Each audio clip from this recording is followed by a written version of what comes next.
The storm had knocked the power out hours ago, yet the little airport repair hangar glowed faintly under emergency lights. Ethan Cole wiped the grease from his hands and stood back from the ancient jet engine he'd been coaxing back to life for over 2 hours. He was used to working on old Cessnas and beat-up cargo planes. But this? This was a private Gulfstream, sleek, immaculate, a machine worth more than everything Ethan had ever earned combined. When the call came that evening, "We've got a grounded jet, emergency departure tonight," clients insistent, he nearly turned it down. It was Christmas Eve, and his daughter Rosie was home alone with nothing but the tiny tree they'd decorated with dollar store ornaments. But the dispatcher said double pay. And he couldn't afford to say no. So here he was. Freezing on the tarmac, sleeves rolled up, wrench in hand, praying he didn't mess it up. As he ducked out of the engine bay to grab another tool, the cabin door of the jet swung open. A woman stepped out into the wind. He barely noticed at first, just a pair of designer heels clicking across the concrete, a shimmering white coat whipping behind her. Then he caught her face under the light. She was young. Stunning, even through her tears. And unmistakably wearing a wedding dress under that coat. Ethan froze. She noticed him staring and gave him a tight smile. "Sorry. Don't mind me.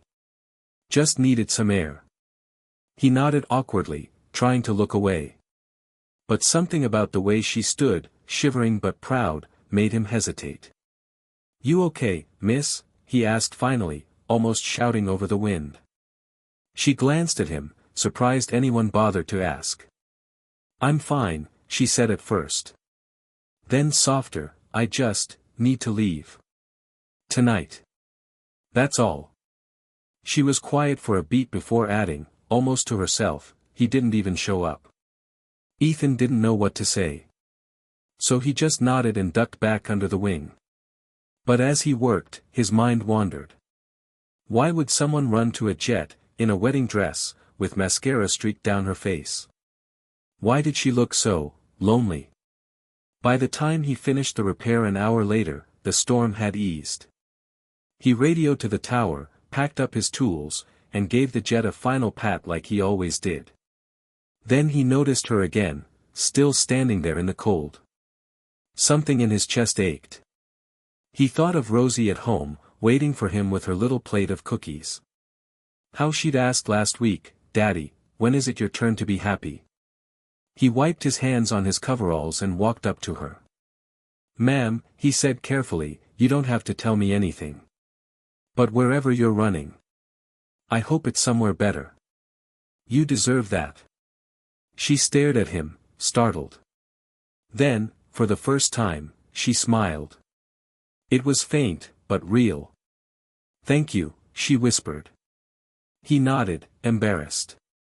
And then she did something he never expected. She reached into her bag and pulled out a card. "When you're done here, call this number," she said. "Tell them I sent you." Before he could even protest, she climbed back up the steps into the jet. A moment later the engines roared to life, and she was gone. Ethan didn't call the number for 2 weeks. At first, he just stuck the card in his wallet and forgot about it. But then rent came due. Rosie needed new shoes. The heater in their apartment broke. One night, sitting at the kitchen table with his bills spread out, he finally dialed. A man's voice answered. "You're the mechanic she mentioned." "Yes," Ethan said, confused. The man chuckled warmly. "We've been expecting you. Please come in tomorrow." The office was in a skyscraper downtown, marble floors, gold-plated doors. Nothing like the greasy hangar Ethan was used to. When he was shown into the boardroom, he nearly tripped. She was sitting there.